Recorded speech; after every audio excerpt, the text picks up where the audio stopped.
Human design is yet another kind of personality profile, identity archetype system. And I don't know very much about it. I'm just new to it at this point. But one thing that I've been really looking into is the motivation side of your human design chart. And my motivation is apparently innocence. And you can be motivated by fear, guilt, hope, and other things like that. And it was very interesting because I thought everybody was motivated by fear or hope and all of them, you know.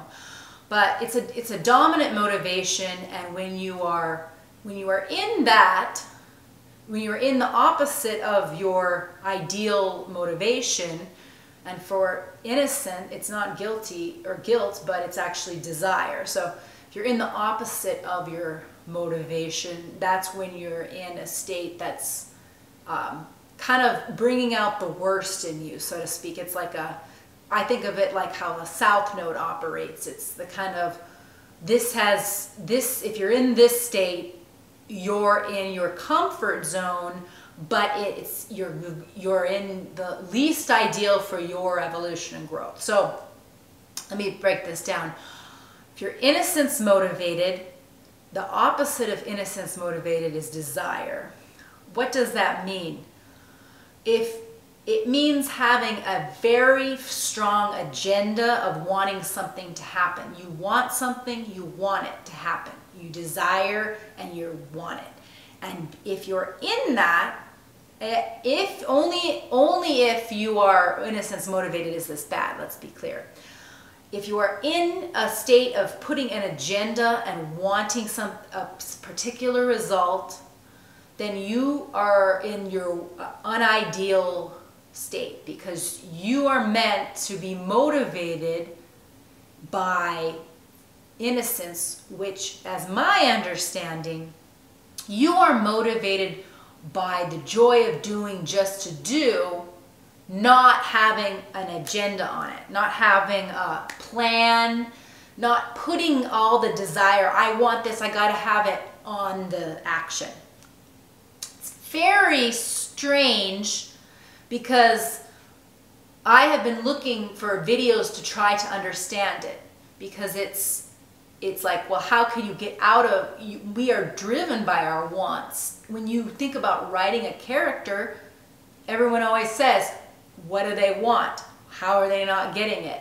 It's staple to how we think about character, how we think about our own self, and it almost seems impossible to be motivated by innocence, by just having this complete sheer delight. Like, we can be innocent, we can be that way in childhood, but it seems how as an adult with desires can you utilize your innocence motivation to be the best? Because it's pretty easy to want a result from something and to have a desire to have an agenda, have a solution, have a goal, have a goal-oriented way of thinking.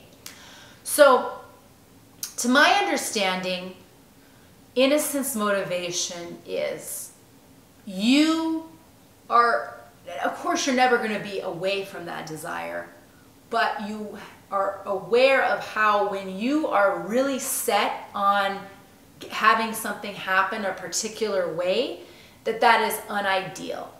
So say that the best example I can think of is you send a text and you really want that person to give you a very particular sense of love, adoration, whatever it might be. And they just have a maybe muted, more neutral, detached response. Well, the innocence motivation of sending a text, say you're going to confess your feelings in a text. The innocence motivation is okay with whatever happens, because they are no agenda, letting that out just because they feel that and they have so much love and they're like innocent, so they're just like playful, childlike, absolutely ready to like share their love, say it, and declare it.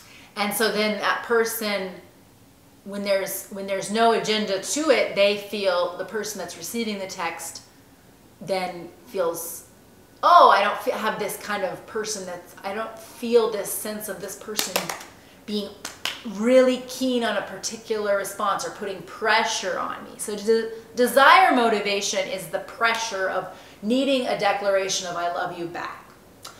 So innocence motivation is having this level of I'm going to express myself, I'm going to show my love, but I'm not going to put a demand on it. I'm not going to put an agenda on it or a goal, like I'm going to do this so I can get this.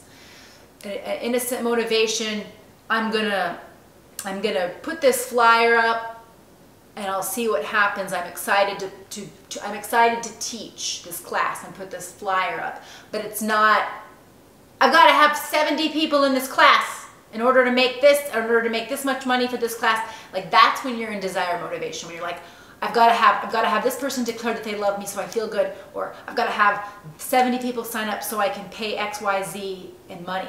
That's when desire comes in.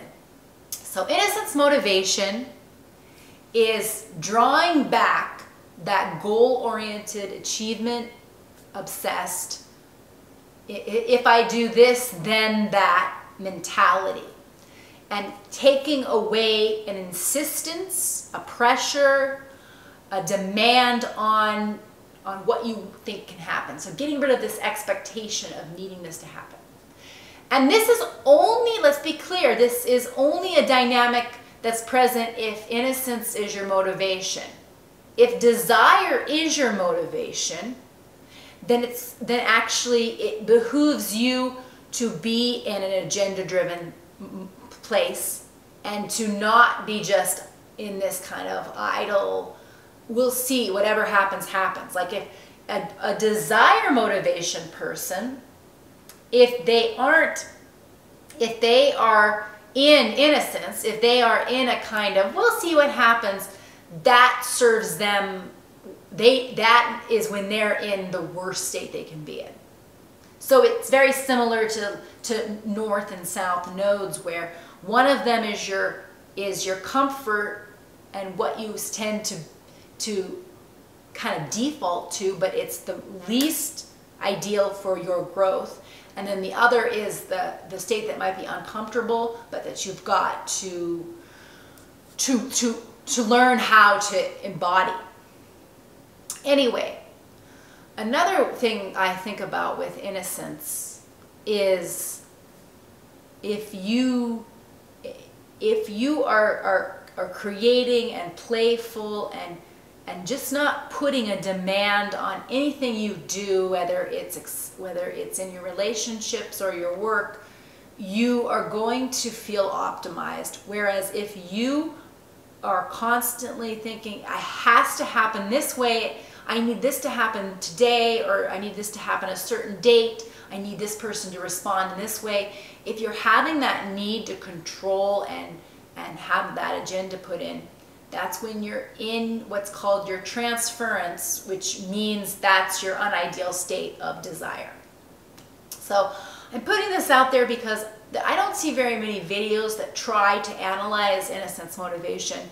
And so I thought I would put in my 2 cents as to how I understand it, though I'm still really getting a handle on it because it is kind of a strange thing to be motivated by. And I'm kind of seeing that it's so against kind of our cultural norms of very much a hustle, solution-based, agenda-based culture, that it's very hard to